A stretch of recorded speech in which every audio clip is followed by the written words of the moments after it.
एक लड़की थी दीवानी सी, हमेशा मुस्कुराती थी, सबसे प्यार से बात करना, सबको दोस्त बनाती थी, एग्जाम में आंसर्स बताती थी, अपना लंच सबको खिलाती थी, प्यार मोहब्बत की बातों से शर्मा जाती थी, कोई लड़का प्रपोज करे तो भाग जाती थी, पढ़ने में भी अच्छी थी, पर सच कहूँ तो दिमाग से थोड़ी बच्ची थी, जल्दी से किसी के इरादों को जान नहीं पाती थी, घर के कपड़ों में तो पहचान में ही नहीं आती थी, बिल्कुल अप्सरा लगती थी जब जब उसकी जुल्फे उसके चेहरे के आगे आती थी। समाज की बंदिशों से दूर वो अपनी जिंदगी के रूल्स खुद बनाती थी। प्यार को भी प्यार हो जाए इतनी प्यारी लगती थी, चेहरा इतना खूबसूरत, दिल इतना साफ, बिल्कुल शहजादी लगती थी। स्कूल से घर, घर से ट्यूशन, काफी सपनों को लेकर उड़ान भरना चाहती थी। मिडिल क्लास फैमिली से एक मिसाल बन इस दुनिया में कुछ करना चाहती थी। वो कहते हैं ना कि कितने भी सख्त बन जाओ, ये नजरें किसी की नजरों में खो ही जाती है। टीनेज है, अट्रैक्शन तो हो ही जाती है, पर जो सबको पसंद हो, ना जाने क्यों हमें भी वही पसंद आता है। ये आई कैन फिक्स हिम वाला कॉन्फिडेंस न जाने कहाँ से आ जाता है। सही बात है, 10 को प्रपोज करो, एक तो पटेगी, और ना पटे तो ना सही, कम से कम दोस्त तो बनेगी। दिखने में भी अच्छा लगता था, बातें ऐसी करता था, एकदम सच्चा लगता था। मासूम चेहरों पे प्यारी बदतमीजियाँ, उम्र तो बस एक बहाना था। ये किसेस, मेकआउट्स, डेट्स सब नॉर्मल था। आखिर मॉडर्न जमाना था, हर दूसरी लड़की को गले लगाना ये तो उसूल था। धोखा देने से कूल बनते हैं, यही रूल था। यार ये तो एकदम बवाल है, क्लेविश देख, तेरी वाली तो एकदम माल है। कि फ्रेंड्स विद बेनिफिट्स वाले ज़माने में कोई संस्कार ही नहीं था, पर उसे क्या, उसका इन सब बातों से लेना देना थोड़ी था। पर क्या पता था मोहब्बत की आंधी यहाँ भी चलेगी। आकर कहता, सुन, क्या मेरी दोस्त बनेगी? और बस अनजान से दोस्त, दोस्ती से लगाव हो गया। होना क्या था, बेखबर कुछ बातों से उसे एक प्ले बॉय से प्यार हो गया। अब बातें होती सुबह शाम, रातें भी बीतती जगी, वक्त बीता कुछ इस तरह कि उसकी बदतमीजियाँ भी अच्छी लगने लगी। वो दोनों रिलेशनशिप में है, ये सबको पता चल चुका था। दिखाने के लिए ही सही, शायद थोड़ा बदल चुका था। उसके पीछे वैसे बहुत लड़के पड़े थे, लेकिन उसे वही पसंद आया जो सबके पीछे पड़ा था। अब हया के पर्दों में उनकी पहली किस हो गई, वक्त के दरमियान एक डेट भी फिक्स हो गई। अकेले कुछ पल बिताने के लिए उसका दिल बड़ा बेकरार था। अपनी पहली डेट का उसे बेसब्री से इंतजार था। गुजरते लम्हों में उसके बर्ताव को वो पहचान गया था। ऐसा कपल कि पूरा स्कूल उनके बारे में जान गया था। दोनों साथ में बहुत प्यारे लगते थे, सारा दिन सोते थे और रात को बात करने के लिए जगते थे। रिलेशनशिप हो तो ऐसा, 2 ही महीनों में सब बदल गया था। एक प्ले बॉय जानवर से इंसान बन गया था। हाँ, सुधर गया था, थोड़ा बदल गया था, पर उसकी दोस्ती इतनी थी तो जलन तो होती थी, लेकिन फिर भी वो हर रात चैन की नींद सोती थी। अब मोहब्बत की राहों का मुसाफिर मंजिल में समा गया था। सपनों को अंजाम देने वाला वो दिन आ गया था। और आज जब वो आई तो इतनी सुंदर थी वो, मानो कि जो देखे वो देखता ही रह जाए। इस तरह बनकर आई वो, आंखों में चमक अदाए, मानो सीधा कुदरत से उतर कर आई हो। लग रहा था लड़की नहीं, शायद कोई परी हो। सुंदरता इतनी मानो फलक पर चढ़ी हो, इतनी सुंदर कि कोई शायर उस पर गजल बना दे। जल्दी से काला टीका लगाओ इससे पहले कि कोई नजर लगा दे। ऐसे हसीन चेहरे के पीछे क्या कुछ हो सकता है। एक पल को तो विश्वास ही नहीं हुआ कि कोई इतना सुंदर कैसे हो सकता है। आज वो बाल खोल कर आई थी, घर पे झूठ बोल कर आई थी, पर क्यों? कुछ नए रिश्तों को आजमाने की यही उम्र थी बॉयफ्रेंड बनाने की। आते ही उसने सवाल किया, कैसी लग रही हो? अच्छी ना? मुझे पता था। अच्छा, 6 बजे तक मुझे वापस आना है, आप बताओ कहाँ जाना है? तू और तेरी रेस्ट्रिक्शंस। याद रख, एक दिन मेरे लिए तुझे छोड़ना पड़ेगा ये मायका। और पहली डेट है, प्राइवेसी ना मिले तो क्या फ़ायदा? कहते बाहर तो हम कभी भी जा सकते हैं, एक कैफ़े डेट कभी भी बना सकते हैं।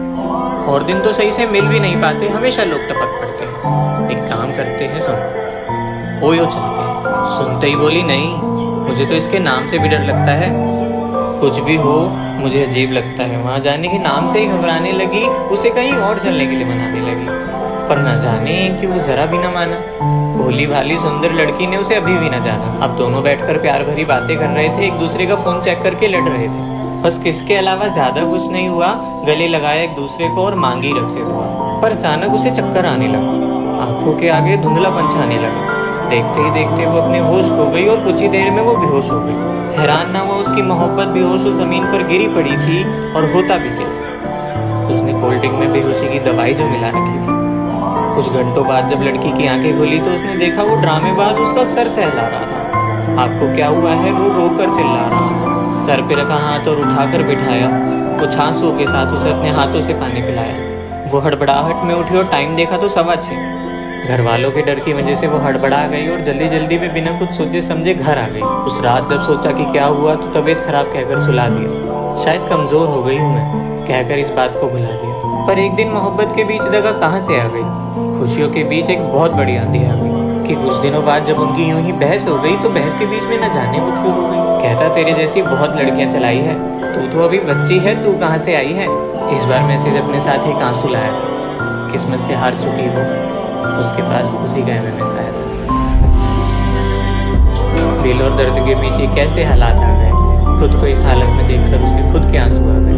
मानो उसकी जिंदगी का सबसे चमकीला तारा टूट गया, प्यार इश्क मोहब्बत से उसका विश्वास टूट गया। पलके ही न झपका पाई, इतनी हैरान थी वो, कुछ बोला ही नहीं गया, जैसे बेजुबान थी। उसकी जुल्फे उसके चेहरे से हटा रहा था, एक दरिंदे की तरह उसका सीना दबा रहा था। खुद को ढककर रखने वाली वो उसके कपड़े उतार रहा था, एक छोटे से मजाक के पीछे किसी की जिंदगी बिगाड़ रहा था। अब वो उसे रोज मिलने बुलाता था, मना करती थी तो न्यूड्स के नाम पे डराता था। मजबूरी में अपने ही हालातों से खेल रही थी वो, अंदर ही अंदर एक बहुत बड़े डिप्रेशन को झेल रही थी वो। अब वो डिप्रेशन में जा चुकी थी, आंखों के नीचे डार्क सर्कल्स, अकेले रहना, मानो जिंदगी से हार चुकी वो अकेली होने लगी थी। उसे जलाने के लिए वो नई नई दोस्त बनाता था, मना करती थी तो न्यूड्स के नाम पे डराता था। जहरीले कांटे अपने बदन पे वो हर रोज चुभवाती थी, ना चाहते हुए भी रोज अपना बलात्कार करवाती थी। सपनों के आशियाने पे आग लग गई थी, वो कौन सा मनोज दिन था जब वो वहाँ गई थी। सबने समझाया था पर सबको नजरअंदाज करती रही, धोखा दगा इन सब बातों से अनजान थी, इसीलिए उस पर विश्वास करती रही। अब उसका इश्क बलात्कार में बदल गया था, मोहब्बत से मानो उसका विश्वास उठ गया था। सुंदर सा फूल मुरझा गया था, बाहर उसे दूर सफा का दिन आ गया था। झूठ बोलकर घर पे जबरदस्ती मिलने जाती थी और कोई रास्ता नहीं था, अंदर ही अंदर घुट कर रह जाती थी। हर बात का इल्जाम उसने खुद पे लगाया और आज कहानी में एक टर्निंग पॉइंट आया कि आज जब वो टेस्ट में फेल हो गई तो उसने सोच लिया अब और नहीं सहना। कर दिया मैसेज, अब मुझे नहीं रहना। मैं क्या सह रही हूँ ये तुम्हें नहीं बता सकती, बहुत हुआ ये रिश्ता मैं और नहीं निभा सकती। ये दुनिया भुलाकर तुम पे विश्वास किया था, अपनी तरफ से हर वादा पूरा किया था। हमेशा आंसुओं की तस्वीर बनाकर पहनती रही, तू जो जो कहता गया मैं वो करती गई। मोहब्बत में दर्द की तकदीरें बेवजह मिलती है क्या? किसी को सच्चे दिल से चाहने पर ऐसी सजा मिलती है क्या? तुम नहीं जानते मैं किस दर्द को गले लगा रही हूँ, अब नहीं सह सकती, मैं जा रही। इसी के चलते उनकी काफ़ी बड़ी बहस हो गई और सूजी हुई लाल आंखें लेकर वो रोते रोते सो गई। अब सुबह उठी तो पापा दरवाज़ा खटखटा रहे थे, फ़ोन चेक किया तो दोस्तों के कॉल आ रहे थे। आज की सुबह में बहुत कुछ अजीब था, हर तरफ खामोशी थी, रूठा सा नसीब था। कपड़े पहन रखे थे फिर भी अपने हाथों से अपना बदन छिपा रही थी। आईने के आगे खड़ी होकर लगातार आंसू बहा रही थी, मानो उसकी ज़िंदगी का सबसे चमकीला तारा टूट गया, प्यार इश्क मोहब्बत से उसका विश्वास उठ गया। ये तूफान कैसा जो एक ज़िंदगी तबाह कर दी थी। गुस्से में आकर उस लड़के ने कुछ फोटोज पोस्ट कर दी थी। उसने ऐसा क्यों किया कोई तो बता दे। आधे घंटे तक तो वो कोशिश ही करती रही कि किसी न किसी तरह इसे मिटा दे, मानो नजर ही नहीं हट रही थी उन तस्वीरों पर से। किसी को बता भी नहीं सकती थी इज्जत के डर से। समझ ही नहीं आ रहा था कि कुछ करे तो करे क्या, इतना सब कुछ हो चुका था, अब जाकर उससे लड़े क्या। पढ़कर इंसान शर्मा जाए, ऐसी ऐसी बातें लिखी थी वहाँ। मन किया ऐसी जगह चली जाए, कोई नहीं हो जहाँ। काफ़ी देर तक जब वो बाहर ना आई तो घर वालों ने उसे पुकारना शुरू किया। कोई जवाब ना मिला तो दरवाजे पे मारना शुरू किया। दूसरी चाबी से जब दरवाज़ा खोला तो सबकी आंखें फट रखी थी। पंखे पे एक नन्ही सी जान फांसी पे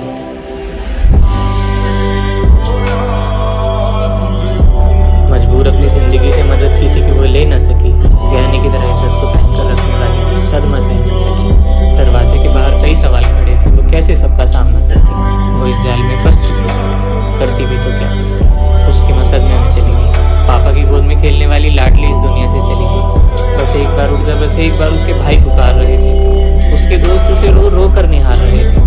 एक ही रात में सब खराब हो गए। सिर्फ हवस और एक मजाक की वजह से कितना कुछ बर्बाद हो गया। उस लड़के को तो जेल हो गई, पर उसका क्या जॉब वापस नहीं आ सकती। पहले की तरह एग्जाम में आंसर्स नहीं बता सकती। सुहाना सफर चल रहा होता, फिर अचानक तूफान आ जाते। हवस की वजह से न जाने कितनों के जज्बात तबाह हो जाते। ये सब क्या हो गया था?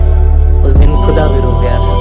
इससे कुछ लोगों की लालसा तो मिट जाती है, पर औरों के लिए जीना नर्क होता है। मुश्किल है समझना, लेकिन हाथ पकड़ने में और हाथ थामने में बहुत फर्क होता है। पहले खुद ही हजारों वादे करवाते हैं, कमर पकड़ते पकड़ते वो बरा के हुक तक पहुंच जाते हैं। धीरे धीरे करके अपनी सारी बातें मनवाते हैं और फिर जिनको समझते हैं चमत्कार वो बलात्कार कर जाते हैं।